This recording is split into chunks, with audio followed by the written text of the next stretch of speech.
How you doing? Having a good day? I'm having an okay Okay. day. So far. Oh, oh, I was trying to talk to the fourth wall. My bad. That's cool. Hey, Cybersecurity Unfiltered podcast here. I have Bob. I have Matt. My name's Chris. Apparently, all of our company names and stuff disappeared from ours, but that's okay. We're here to attack another myth this week. The myth that we hear all the time: cybersecurity is just too blank expensive for us. I hear that all the time. That's one of the most common things that we hear. Yeah, well, from a lot of people we talk to, paying anything is too expensive for us because they don't see value in it. Nor do That they is fair. understand what it takes to really keep them safe. I had a plastic surgeon customer once, and they had all their stuff on site, and I was trying to get some cybersecurity tools and put in place. I was trying to get them to document HIPAA stuff and whatnot. And let's just put it this way: the two cars that his wife and him drove in cost more than the plan, and they didn't want to do it. The business that afforded them that, they didn't want to protect. And I see that all the time. And I don't know. I guess I struggle with it. Like, why wouldn't you do everything you can to protect the business that's your livelihood? So when you hear cybersecurity is too expensive, I think it's just really, they just don't understand it. They don't understand that because it's abstract, right? They don't understand the value behind it. It's kind of on us to explain that to them. Yeah, because it really becomes down to that risk discussion is like, what are we protecting? This is, yeah, you've got insurance, but Maybe. what would happen to your employees, to your business, or your personal and your personal health if your company suffered a significant breach? I was at an event once where the guy was a victim was openly talking about what happened when the FBI came knocking at his door and said, "We've got evidence that your your systems are compromised." And the just the emotional trauma that this guy suffered during forget about the data getting out, but just trying to figure out what's going on in his company. Can he make payroll next week? Yeah. What about, let's go a little lesser of an example. What about just sheer embarrassment? I've been involved in a couple of cases with one was a customer, one was a prospect, but both cases, the CEO, it was business email compromise. They clicked on something, they submitted their credentials, they stole their account, and they sent out hundreds and thousands of emails to people. And that's embarrassing. As a CEO of a company, it's embarrassing. Sure. But what's worse is when you're one of your vendors that you leverage to make, let's say, millions of dollars a year, sends you a third-party risk management form and says, "Hey, you need to fill this out or you risk losing our relationship." And then they scramble because they weren't doing half of what was in that list. I think I'm being too nice. They weren't doing 90% of the shit that was on the list. Yeah, there was like 10% that they were actually doing. And we'd had that conversation before. And the CEO is just straight up embarrassed. But unfortunately, sometimes we have to get to the embarrassment for them to take action. Yeah. Well, and the first response is usually the emotional response, unfortunately. Yeah. And the first response, if they don't understand something, is, well, it's too expensive. Is it? How much is your business worth? How much is your livelihood worth? What if we can take the risk over here, reduce your cyber risk, and make sure that your business is functional from a technology perspective, make sure you're safe, so you can take more risk to expand your business? How about we shift the risk? You're already risky enough being in business. Sure. At least let's minimize the risk on the cyber side so you can actually try to expand the business, make more money, grow. Although, let's be real, a lot of small business people don't want to grow. Well, actually, I'll say the quiet part aloud. So. Expand a little bit on what you just said. So a lot of people's like, well, I could transfer the risk. I got cyber insurance for $2 million for my business, but no one looks at the policy to see what they need to do to really comply. Come on.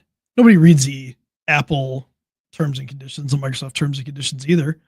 until I believe there was a very until awkward South Park episode about that. But yeah, until you need I to. think they should do this for cyber now. Well, it's a little late when they, Look. I think the Apple one even says if the battery blows up in your pocket, they're not responsible. At all. Well, not everything you put in T's and C's will go in court, and actually you'll win. So you could try that. You could terms and conditions. You could try that all day. And not everything. There's still legal precedent to it. But anyway, going back to that, it's great that you have cyber insurance. It's great that you try to transfer the risk. But if you're not doing everything that you said that they said that you needed to do, what if they don't transfer that risk? What if they just say no? And then they say you didn't do this, like maybe you didn't have multi-factor authentication for all your privileged accounts, which means you need to be able, all your administrator accounts in your entire environment has to have multi-factor authentication to it. If they can prove during an attack that didn't exist, they just deny the claim. Then you're left holding the bag regardless. So you thought you transferred the risk, you thought you saved money because it was too expensive, but then you didn't really do it. You just spent money on a policy that's just a piece of paper. And the insurance company will gladly give you that money back and deny your claim. Yeah. So, and then you're sitting there, putting your life back together, putting your business back together, because they're not going to help you. Yeah, if you can. We talked to a prospect earlier in the year.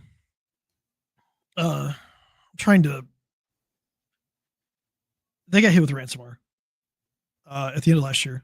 So over Christmas break, they hit with ransomware. And the owner of the company can't trust anybody else right now. So they initially were going to talk to us and then they kind of paused. From what it sounds like is they were doing business with somebody that they have been doing business with from an IT perspective for a long time. They had a lot of trust in that person. They had a lot of trust in that, if it was a team or whatever. That team failed them.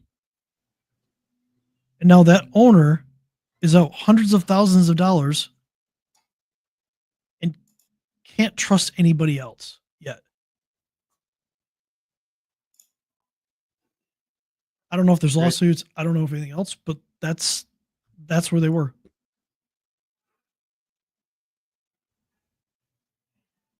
They lost, I think, 2 or 3 months of productivity out of it. Luckily, they didn't lose the business. But so I don't know the numbers off the top of my head. You guys might. People talk about cybersecurity is too expensive for us, and a lot of times, like you said, people have got fancy cars in the driveway, and it's much more than what they're spending. What should a business be expecting to spend based on, I guess, number based on revenue? Do we know? You want the real answer? Well, hold on. Do you want? Okay, let's do it this way. Do you want the? I want which answer would you like? Let it shout, let it all out. What's the unfiltered Chris answer? Okay, so it depends on your sector. What vertical are you in? What sector are you in? Are you in financial services? You're going to spend more because you have more to protect, right? You have personal information on people. If you're in manufacturing, you'll probably spend a little bit less. But in manufacturing, you have a higher risk because normally you have a lot of tech debt. You haven't updated a lot of times. You have operational technology like machines and things like that. You have information technology. A lot of people don't separate the two, which is a big problem. You're probably going to spend a little less than financial. A good barometer is 4 to 6% of revenue on IT. And then inside of that, you're looking, some people say as low as 10%. Some people say as high as 20%. I really think it depends on your industry, and you're probably going to spend closer to 25 to 30% of your entire budget on cyber. Mm-hmm. Now, when you go to compliance, take that out of that and put that in the business as a business expense. It's 1 to 2% of revenue. Cato Institute, I think it was like 1 to 3% of revenue for compliance, a compliance program that doesn't go into the IT budget. That's business. It's a business. That was last week's call.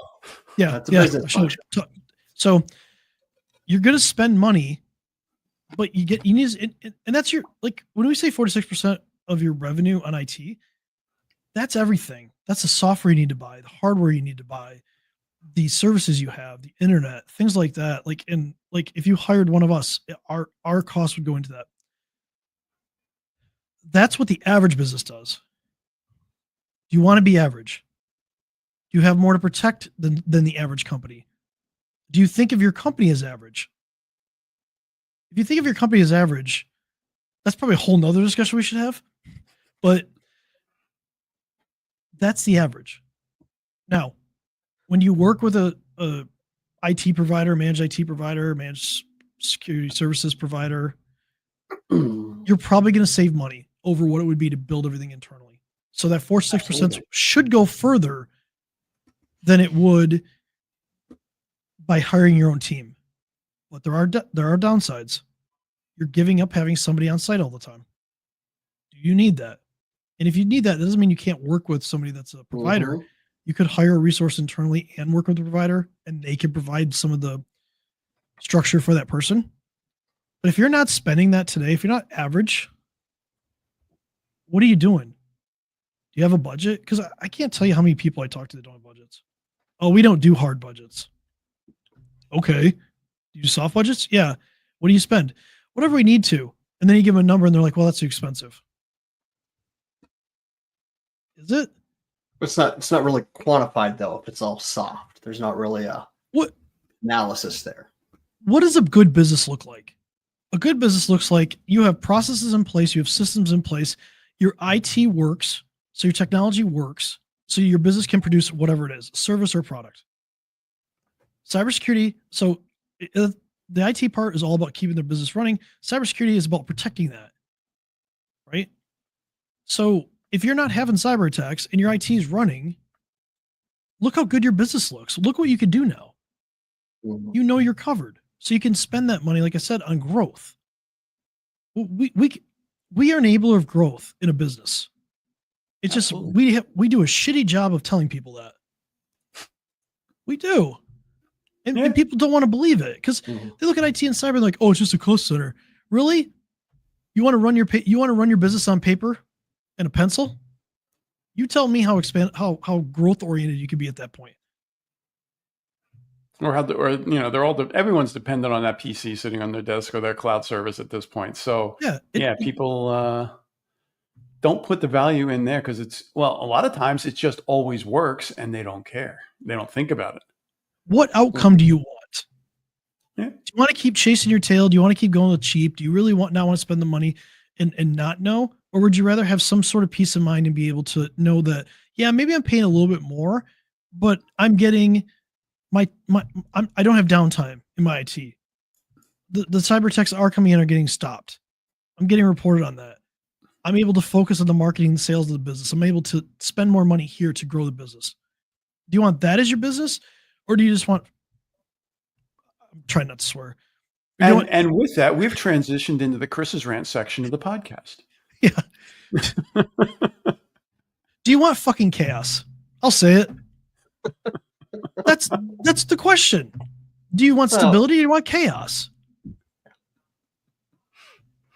But also, if the shit hits the fan, do you want processes in place for a recovery, for a solution? Not only that, do you trust the person you're doing business with to actually pick up the phone and help you? Do you do something? If you're hiring a company, do you trust them that they're going to be there to pick up the phone? I just went to a prospect and he had scareware come up on his computer. You know, one of those things that flashes up there and says, call Microsoft, blah, blah, blah, and all that BS. And the guy called the IT company. Took him 2 hours to call him back. This company is merged with like 5 other companies in this area. They're a large company. Took 2 hours to call him back. And then what they do, they go, oh, we'll run an antivirus scan on your computer. And then they never called him back. So he didn't use his computer the rest of the day. Came in the next day and was like, I hope it's done. And started working again. Has no idea. That experience is bullshit. Let's call it what it is. It's bullshit.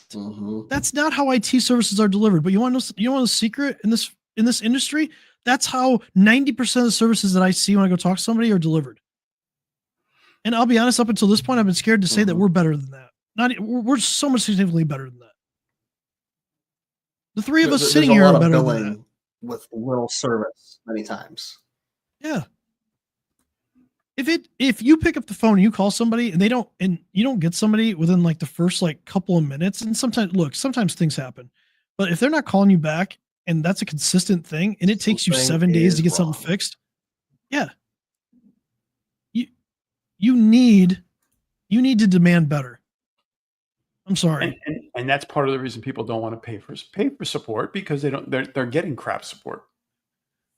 Yeah, and then they get like Stockholm syndrome and they're too scared to change. Yep. All right. There, you wanted to rant, I gave you a rant. What can people do to get a hold of you to talk about this more? If you DM me on LinkedIn, just don't put "hey asshole." Just put something else. I don't know. No, you can DM me on LinkedIn. Probably the easiest way. Anyway, guys, let's wrap up this week, and next week we'll come up with another myth, or maybe we'll talk about AI taking over the world. Oh, it's kind of a myth. Or failing to. That's fun. Yeah, it's fair. All right. All right, bye, See you guys guys. next week.